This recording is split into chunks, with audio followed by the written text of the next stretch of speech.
PAX wardrobes are organization game changers, and they're specially designed to make assembly smooth and easy, which means you don't have to give up your whole Saturday to build a new closet. You probably know that there are a lot of options when it comes to creating your PAX. Different depths, widths, colors, and door mounts. I'm going to build a corner unit that has 2 regular frames, 1 left corner frame, and hinged doors. This will show you pretty much all the steps for building any PAX you dream up for your space. We're starting with a frame that will connect on this side to a corner unit and on this side to a regular wall unit. First, unbox everything for this frame and lay it out. Trust me, this step is going to save you from scrambling to find the right screw later. Should we do this ASMR style?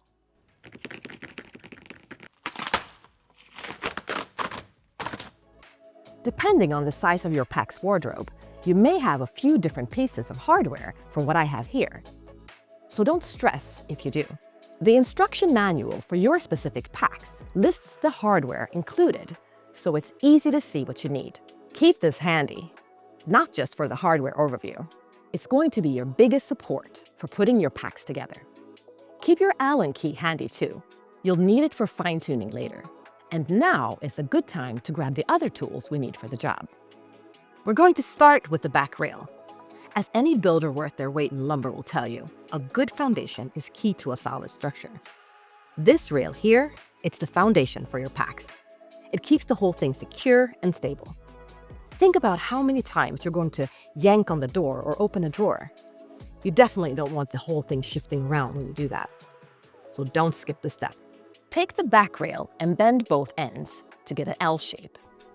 Where the rail is going on the wall depends on the size of your frame and if you're attaching it to a corner unit or not. Don't worry, it's not a lot to figure out. IKEA crunched the numbers already, so just grab the manual to see what you need to do for your setup.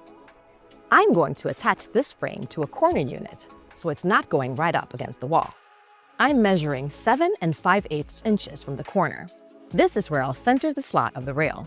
It's good to be as exact as possible when doing these measurements, but there's room to make adjustments later before you tighten everything up.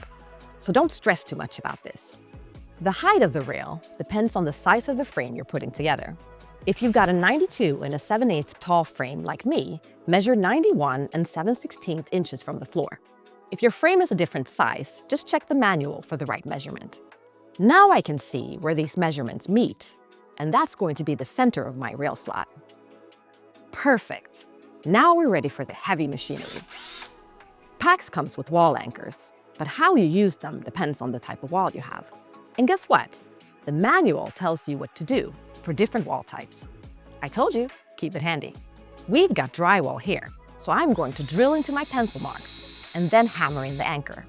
Pop the rail back up here and use a screwdriver to put the screw in with a washer. Don't tighten it all the way because we want to leave space for any small adjustments we might need to do later. Before you do the other side, it's a good idea to double check that the rail is level. We don't want to end up with a crooked wardrobe. Then you can make a mark in the center of the other slot.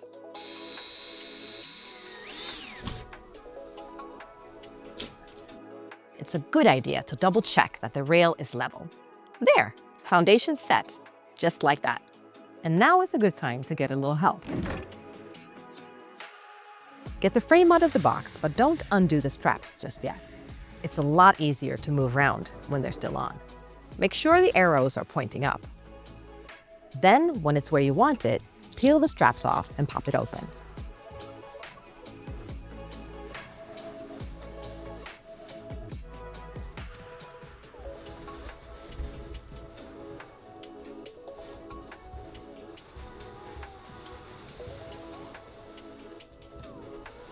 Keep the frame a little away from the wall, just an inch or so. You're going to need space to put some hardware in before pushing it back.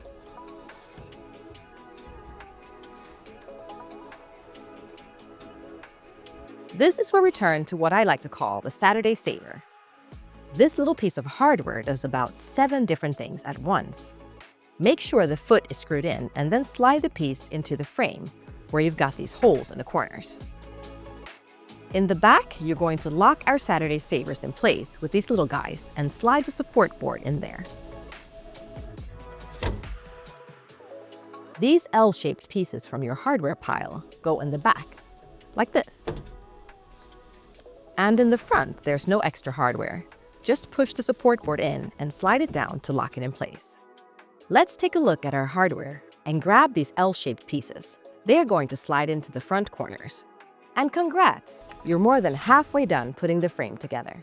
If you've been following along in the instruction manual, you'll notice that the next steps are different depending on if you're connecting this to a corner frame or not. I'm connecting to a left corner frame, so I'm going to show you how that's done. If your frame isn't going to connect to a corner unit, you can go ahead and skip to the next section. We're going to be working at the top of the frame a lot, so have your ladder ready and make sure you put it on sturdy, level ground. Introducing what I like to call the cat catcher. It's going to make sure nothing falls between the frame and your wall, where it would be almost impossible to get out. Fluffy thanks you. If you have the narrower frame, you'll only use one of these mounting pieces and you can get rid of the other one. But for our frame, we need both, and they just slide together, like this. Place the connection piece flush with the top of the frame and just a bit in from the edge. About 1/8 of an inch. What's that, like half the width of an IKEA pencil? That looks good. And just mark where the screws are going to go. It's easier if you start the screws without holding these mounting pieces in place. Then, before you tighten them up, you can pop them back on, like this. The frame is prepped for the corner unit now, so we'll just continue like we would with any other wall frame. For the top back corners, you've got a piece that's for the left and one that's for the right, so be sure to put the right one in the right side, or the correct one in the correct side. You know what I mean. You'll be able to tell pretty quickly if you got them switched around. Now you can slide the frame back against the wall, and the folded part of the rail should overlap the piece you just put in. Time for the famous Allen key to make an appearance. Put your level on the base of the frame and use the Allen key to adjust the feet until you get everything even. Side to side and front to back. You don't want your socks rolling out when you open the door. Then finish it off with a small dowel in each front corner. Okay, so remember we left these rail screws untightened? That's so you've got a little wiggle room to move the frame left or right at this point. I'm happy with this placement, so I'm going to tighten these up. Now we're going to grab a handful of hardware from our pile and a screwdriver. These layer on the back top corners like this. Tighten them up, but don't go overboard. We need to come back to them in a bit. Last step before we mount the top of the frame. Pop these bracket dowels in place up top, but leave them angled a bit to the side. Time for a little help again.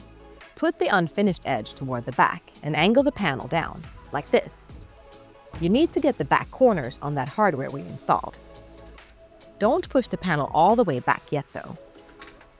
Just keep it on the edge of the hardware. Tilt it up and get the knobs on the edges into the holes on the sides. And now slide it back to lock it in place. Great! Now pop these in the top and loosen the screw a bit. And then swivel these bracket dowels up to support the top. Thanks so much, we did it. And after all that work, we're going to cover these guys up because they're not that pretty to look at. Sorry, guys. The covers look similar, but there's one for the left side and one for the right. You can't really get it wrong because they only fit on the side that they're designed for. Do you want to do the last part?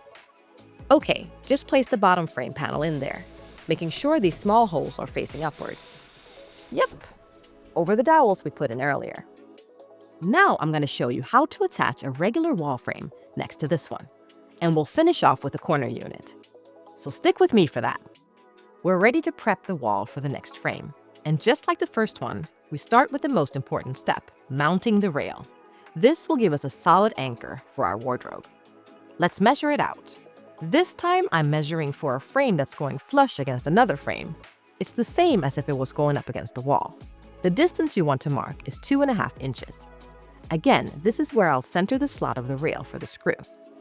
And we find the right height based on how tall our frame is. Check the manual for the measurements for your frame. I need to measure 91 7/16. Now I can see where these meet, and that's going to be the center of my rail slot. Let's drill some holes. Grab your rail, Don't forget that you need to bend these ends to make a 90-degree angle. Remember, I've got drywall here, so I'm going to hammer in wall anchors and then screw the rail in place. Check the manual for info on what to do for other wall types. Line up the center of the slot with your pencil marks. Then use the level to straighten it out before you make your mark on the other side. There, the precision part is done. All done and ready for a frame. This frame assembles exactly as the first one. So if you want to do it step by step, just go back and start over at the unbox and prep part. You can grab a couple of clamps to help keep the frame snug together while you do this next part. Now we've got a rule of 5 going on. You're going to use a 5mm drill bit to drill through the frames at the 5th hole from the bottom and the 5th hole from the top. Then, use this screw and bolt to connect these frames.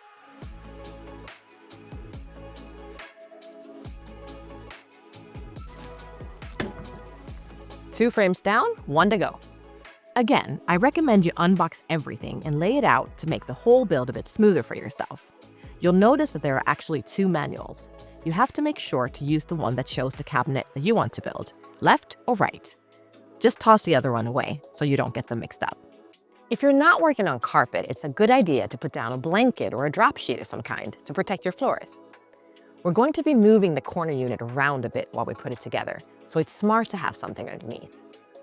We'll start by setting out the boards for the base and putting them together by following the instructions. Be sure to use the right screw for this. Some of these small ones look the same, but they're not. These ones have a rounded edge on the head. On to the bottom now. Make sure you grab the right panel for this part. They look similar, but they're not exactly the same. If you're making a left corner like me, when you put the raw edge away from you, the big holes should be on the left. If you're building a right corner cabinet, you need to grab the panel that has the big holes on the right instead. You're going to put the hardware in these corners underneath. If you're not totally sure you've got the right spot, double-check the manual. Better check twice and hammer once. Now put the frame you've assembled onto the panel and secure them with these screws.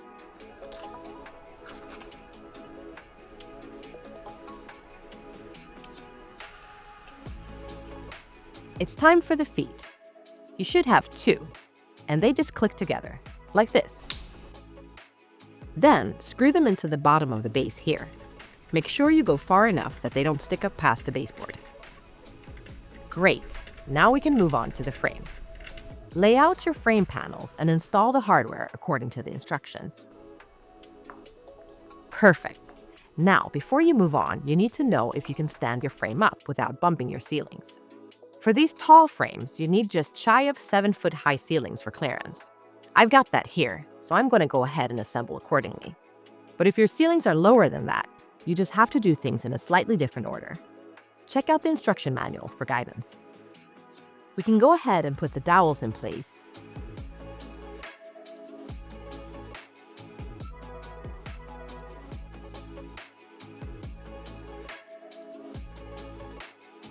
And then take these fittings to tighten up the frame. You should use 3 on the top and 3 on the bottom.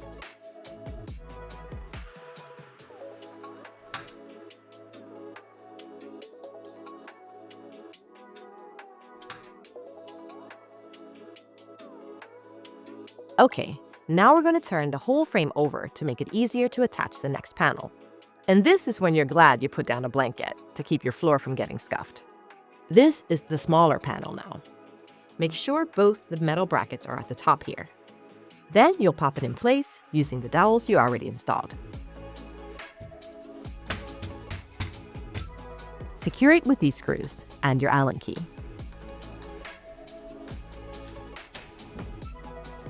Now roll the whole thing 180 degrees so you can put the back panel on. Get the panel tight into the bottom corners, and then you can use this neat little tool to perfectly place your nails from the edge. Go ahead and work your way around the panel.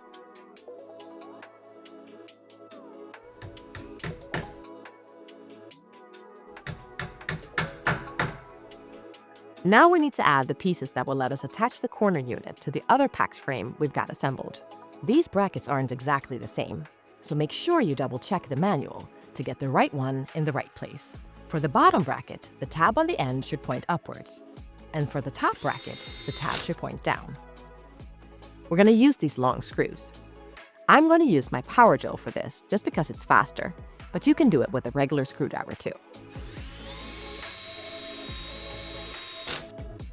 Before you stand the frame up, you can double check these feet. Make sure they're far enough in that they won't catch on the floor when you slide the whole thing in place.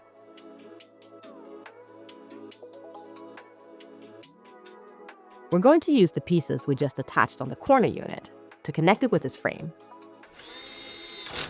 3 on the top and 3 down here. Now you're going to make sure that everything is nice and level. Just go ahead and adjust the feet as needed. And then head up to the brackets to secure the cabinet to the wall. Start by marking your holes with a pencil, then go in with the screws. Before you tighten them all the way, pop on this plate. Then cover them up. Final detail, pop these caps in the holes of the frame. With my frames all done and in place, it's time for the finishing touches. I'm putting Tonstad doors on my PAX, and I've customized the inside with complement drawers and inserts, plus lighting. Thanks for following along. May your wardrobe be filled with matching socks and wrinkle-free shirts.